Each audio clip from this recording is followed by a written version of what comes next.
Sharla. Hello, Claire. Hello, Sinead. Hello, Nadine. Hello, Sarah. Darling Inks. Emma. Sarah again. Nadine. Josephine. How is everyone doing? Hello, my beautiful girl. How are you, Liz? Hey, Emma. Hey, Darling Inks.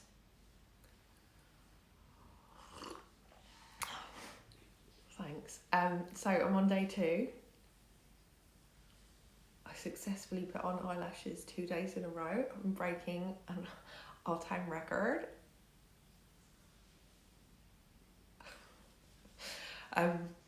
How is everyone doing? How are you all feeling after yesterday's announcement? I feel a bit numb to it now. I don't feel particularly different. I don't think that's a good thing, but I think I'd already made decisions about my businesses. But, Anyway, I'm glad you're staying positive, Kerry. It's a hard thing to do, isn't it? To keep staying positive when the game keeps changing and when you are in limbo. And I always think this: when you're living in limbo, it's difficult because the ground you're walking, you can't see the land, you can't see the landscape, you can't see what is ahead of you. So all you have is right here, right now. And when things do feel globally overwhelming, when they do feel like outside my door, that's stressing me out. You know, I get it sometimes about the rainforest in South America.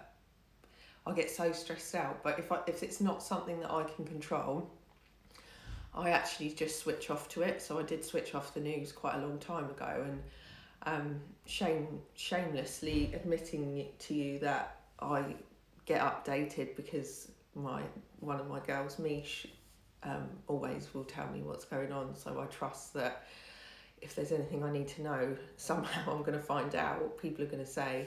But anyway, sorry, let's get back to manifesting magic. So how many of you saw a globe or a trophy? I have to tell you, I hate trophies. Luke's got a huge one and I'm like, take it to your office, I don't want to see it, it's just horrible. So I didn't actually ask to see one, but obviously loads of people sent me their trophies and globes. And I actually love a globe. I don't have a globe, but I do love globes. And I did really think, I wonder how many people actually said out loud, universe, show me a globe, or universe, show me a trophy, because that's part of it, you know. Saying it, you can just be like, oh, God, so what if I see a trophy or whatever, but actually saying it is the important part, you know. That's the neural pathway that you're creating. If you don't say it, the belief isn't even there for you to be able to, like, strong enough for you to be able to say it out loud. Then your subconscious can't get to work, you know. The universe can't get to work because it doesn't know what you want. You haven't given it a clear enough instruction.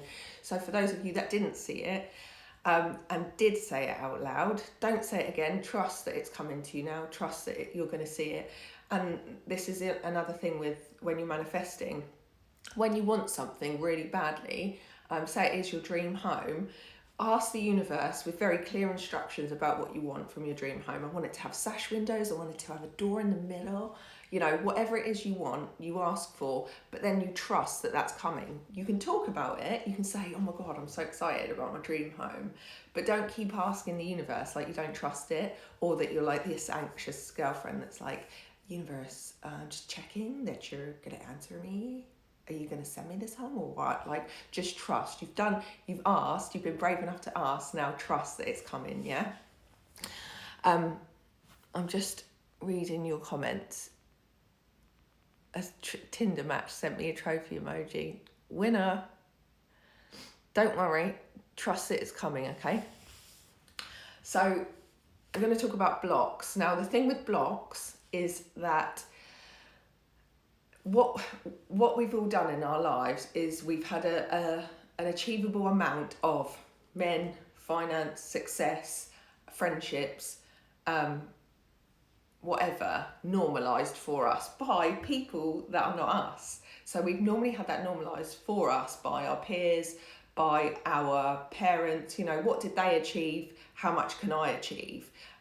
My parents were teachers, and about 10 years ago I started doing a degree in social work, I think, and it was talking about how areas of deprivation had, one of the sad things about areas of deprivation, high deprivation, was that people had very low aspiration. They only believed that they could achieve what their parents had achieved, and if their parents had always lived on the benefit system, I'm not saying there's anything wrong with this, but if they had always done that, they would only believe that they would be capable of that. So I started thinking, maybe I've got medium aspiration. My parents are both teachers. It's a wonderful profession. It's a really important profession, but it is a profession where you don't get to set your own limits. You know, someone's going to tell you how much you're going to get paid, and it doesn't matter if you work 90 hours a day or with a prescriptive, I mean, you probably do work a lot of hours, but it doesn't matter how many hours you put into that job, as long as you do the minimum, you're going to get the same wage, yeah? So I was like, oh, I really want something where I get to control how much I get paid. And someone once said to me, you know, the ideal job for you to have is one where you get paid to be yourself. And I was like, oh, I like that. I like that. That's nice. That's sexy. So I personally have created a job where I feel like I can be myself. You know, I get to show off a bit of my inner jewels, my soul, yeah? That's part of my job. And everything that you do in life, you should bring your inner soul to. You should bring as much of you and as much love to. And if you're in a creative environment, if you're in a work environment where you're allowed to be yourself, that's when you will flourish. When you are in an environment where you're not allowed to be you, that's when it's difficult, and that's when you might start having panic attacks and feeling anxiety, because you don't feel safe to be yourself, and that's not good for your soul, and it's not something that's sustainable long term. But anyway, I'm digressing. My point is, where oh, completely digressed, haven't I? I'm so sorry. Where in your life is there an area where you have had a cap put on you? So is it finances? I can only achieve this much per year, or having this much money is only what's attainable, or having this much success. Don't be too successful. Men don't like it when women are successful. Keep yourself small, babe. You know, who said that to you? Who told you that being an ambitious woman wasn't sexy? Who told you that being too sexy wasn't sexy? Be sexy, but don't be too sexy, all right? Be ambitious, be good at your job, but don't be too good at your job. Don't be too good at your job. Yeah, my mum's thing was, oh, you don't want to be too ambitious. People don't like people that are too ambitious, yeah? Where did that belief come from? Where in your life are you feeling like you want something, but you can't have it? What is that area? And really consider, like, who that came from. Who reinforced that belief? Was that something that my mum or my aunt said, oh yeah, you know, other women are your threat, or you know, women in the workplace are your threat? Who has reinforced a belief that is keeping you small? And that's what your homework really is, to pick apart this block of what you're able to achieve, and then really start to think, like, why am I not going at my life at 100%? Why am I living kind of in this autopilot way of living, where I'm just getting through the day and every day is the same and I'm not excited? And, you know, how long have I been living like this, and who put that on me, that this was an okay way to live and that was all I was worth? And really, then this is what we're coming on to. What do you actually deserve to have in your life? You know, how much do you deserve? I'm going to tell you that you deserve it all. I'm going to tell you that, you know, you actually do. You know, you are enough exactly as you are. You don't need to be more qualified, thinner, more beautiful, any of those things to achieve all of your dreams. You are of as much value right here, right now, today, as if you know, had liposuction and owned £1 million.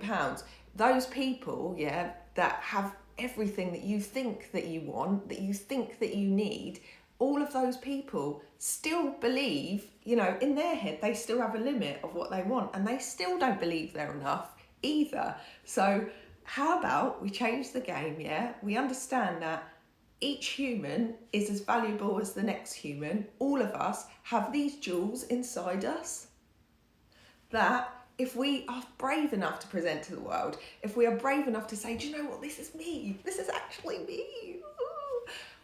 Every area of our world can have abundance in it because we trust that there is a man for us, there is a relationship for us, there is a friendship for us, there is a job for us. All of those things exist for us as long as we are really being ourselves, because when we believe that we are enough, we then start to show off our special stuff, and then we become invaluable to the world. Because when we become invaluable to the workplace, to the friendship group, to whatever it is, because we're unafraid and we set that bar and we set that tone of being unashamedly ourselves and being unafraid, yes, sometimes it means releasing things that no longer serve us. Yes, sometimes it means leaving toxic relationships, toxic work environments, and that is a painful thing. Of course it is. Any loss in life is painful, but life is painful. It was meant to be painful, you know. But what it wasn't meant to be was stagnant and boring and anxiety ridden. That they were not the things that this beautiful planet that we have was made for. So I'm going to read your comments again. You're all so enough. Happens every week. I know I'm not in the right environment. This is the thing, isn't it? The environment's so important, and I think you can't put a plant in like acid and expect it to grow and or flower, you know. And that's such the worst metaphor I've ever come up with in my life. And I appreciate you still staying on the call, because I would have left at the flower thing, but. You can't thrive in an environment that doesn't celebrate you. You can't thrive in a relationship that doesn't celebrate you. You can't thrive in a friendship group where every time you say, this is my idea, this is what I'm excited about, you get shot down. Well, you're always trying to do new things. Well, guess what? So's my mate Jen. She's always trying to do new things, and her friends are just like, oh, here we go. But they love her for it, yeah? Surround yourself with people that love you for that, yeah? So where is your area of block? Where is it? Is it men? Is it relationships? Is it, is it men, relationships, money, success in the workplace, friendships? Where is your area where you think, oh my God, I could never have that. I could never have a friend. I'd love to have a friendship like that. I could never have that. I'd love to have a relationship like that. I'd never have that. Think about where it came from and change the story around it. Change the story. Start saying, I deserve that. I deserve to have a relationship that enriches my life. I deserve to have friendships that enrich who I am as a person. I deserve to make as much money as I need to live. I deserve to be celebrated for being myself, yeah? And when you start to believe that, say it out loud, because otherwise it's not coming to you. Say it, talk it, speak it, write it. The universe is like, oh, okay, she believes she deserves that. I'm going to send her that now. All the time you're like getting annoyed about other people having beautiful friendships and beautiful relationships. Your subconscious is going, she doesn't want that, so I'm not going to send it to her. And then you continue to stay exactly stuck, exactly where you are, and the cycle of what your current belief is continues. Change the game. So I've got relationships, men and money, all, career, pick one, okay? Pick one for now, work on that, start to develop it. Although you can ask for everything, okay? Someone asked me yesterday if you can ask for more than one thing at a time. Of course you can, but don't ask for 2 men at a time, because that will be confusing, and don't ask for 2 jobs at a time, because again, you'll be like, which one do I pick? So pick one area for one category each time, because otherwise the universe will get confused, you'll get confused. Or you can, if it's a short-term thing, you know, menage a trois, whatever. But anyway, are you getting what I'm saying? Yeah? Where's your area of lack? Start to believe that there is an abundance in it. Start to imagine that there is an abundance in that area, because if you believe that there's an abundance in that area, guess what? You'll approach the whole situation completely differently. You will go at it with a much more creative mind. When you are creative, yeah? So I'm going to talk about flirting, yeah? Because it's just a basic one. When you're being... when you're outrageously flirting with someone, you start a relationship with someone, yeah? You outrageously flirt, you be yourself, you're silly. You're silly, why? Because you don't really care. At this point in the relationship, you don't really care about this other person.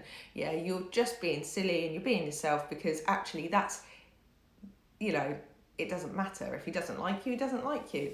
Then what happens? You start seeing him. A couple of months in, you start getting the fear. Oh shit, I don't think he likes me as much as I like him. I don't know where this is going. I'm not sure where this is going. I'm going to stop being myself. I'm going to start being needy. I know what's sexy. I'll be needy. I know what's sexy. I'll message him every second of the fucking day. And then he'll know that I'm not leaving him. You know? And then we start to freak out because we actually like the thing that is in our life. We've got used to that thing and we don't want it to leave us. What's underneath all of that is that we're not enough as we are. And so we stop being playful and we stop being silly. And then the other person's like, hang on a minute, what's going on here? And you're like, oh, I bent around you because I wasn't enough. I didn't think I was enough, so I just started to bend around you and stopped seeing all my mates. And I thought, oh, it would be really sexy if I stopped seeing all my friends for you and I stopped being myself. You get what I'm saying, yeah? Be yourself. It's okay to be yourself. Same in the workplace. I'll go in, I'll be really cheeky to the boss and I'll be myself. And then I'll say an idea and the boss didn't like it. I'm never going to be myself again. You know, it doesn't matter that the boss didn't like that idea. Just keep giving the boss the ideas because it doesn't matter. Like, do not get attached to the outcome. Keep being you. Keep being silly because there's an abundance in each of those areas. There's 7 million people. No, there isn't. There's 7 billion people on the planet. 7.5 billion people on the planet. There are enough friendships, relationships to go around. There is so much money to go around. Money's just like this currency energy that's just going around. Literally just ask for it and it will just come to you. Just, you know, it might not come straight away and you have to work for it, okay? You can't just sit at home, £1 million. But it does. It's just this weird energy that's just going around, all right? I'm not joking. I've had to do this with my manager at work. Oh no, I'm sorry. But anyway, right. I'm going to go, but I want you to have a fantastic day. I want you to think about where your area of lack is, and I want you to just constantly be imagining the best case scenario of that area. So what is my best case scenario in success, in money? You know, just imagine it. Just be playful. Just by imagining that, say, for example, you're always like, I've never got enough money. So start for now saying, I'm very good with money. I'm very good with money. I always have enough to pay my bills and money is coming to me. Just say those 3 things. Just say them out loud. Oh, I'm suddenly really good at money. My friend Sarah changed her passwords for like, what's it called? PayPal and stuff like that to I'm great with money, and I love that. So now when she logs in, she types in I'm great with money to get to her money, and sometimes she realizes that she's making a bad decision, so she's like, hang on a minute, I'm great with money, I don't need this, and then she'll stop herself. I think that's genius. That is a life hack, right? But wherever it is, start saying this in your head. Start saying it out loud. You don't need people to believe you. You know, you're not here to prove yourself to anyone. The only person listening to your life is you. I'm sorry to say. Anyone that's paying that much attention to your life is bored. So start saying out loud, I'm brilliant with money. There are so many good men in the world. If I'm in the world, my match is in the world, yeah? My current match is in the world. I have the house of my dreams is coming to me. I know it. Start saying these things. Start being confident with how you say these things. But anyway, and do your homework. And anyone that hasn't done their homework, just send me a DM out or write on one of them posters, and we'll get the homework sent to you. And also, I just wanted to say, it is never too late to join. People keep messaging saying, "Oh, I'm really gutted, I've missed it." It's in my IGTV. There you go. But anyway, have a great day, and should we manifest something each day? Thank you for this so much. I'm feeling so excited. Instead of saying I know I can have the man I want, I've been saying I'll probably be single forever. But it's so untrue. And we do that, don't we? We joke because we don't really want our friends to know how much that is really what our deepest desire is. So Brits are the worst. We love sarcasm, and we think, oh yeah, if I joke, then my body and my subconscious won't know. Your subconscious doesn't get jokes. All your subconscious hears is, "I'll never find a man," yeah? Your subconscious doesn't understand your tone of voice or anything. It is just making a brain pattern in your head. That's as simple as it is. So stop the jokes about yourself. Stop trying to be the brunt of all the jokes just to get the lols. Quit that, okay? Start saying really kind things about yourself. But yeah, you're so welcome. Yes, I start by saying the man is coming, and then I say, but I'm not ready. That's fine. You might not be ready. You might actually not be ready. But start just saying, leave that bit off the sentence, and know that if you're not ready, you are completely capable to say, do you know what? I'm not ready for this. I appreciate you, but the thing is, men are in abundance, and Jen said they're in abundance. So actually, I'll just wait until I'm ready, and then I know that you'll probably just be there anyway. Trust. And this is the real thing, isn't it? Sorry, everyone that's left. But trust is so important. We're taught that we're too trusting. Oh, you're too trusting. You need to not be so trusting. The most important thing that you need to learn is to trust yourself. Trust that you are capable of making good decisions. Trust that you can have boundaries, and trust other people. You can't do anything in life. You can't achieve anything in life unless you're able and willing to lean on someone, to trust that there are good people in this planet, and there truly are, Anyway, I'm going to stop going on now. Have a good day. I hope you manifest something. I want you to manifest a ladybird. Universe, can we all see a ladybird today, please? We're only manifesting the little things for now, okay? I love the Alex example. I'm now asking the universe, Alexa, morning and night. Exactly. Alexa, I got it. Right, I'll see you soon. Alexa, can we all see a ladybird? Imagine if Alexa's name was actually just God or the universe. That'd be so great. Alexa, this is all we get at the moment. Alexa, play Frozen from Alba. Bye.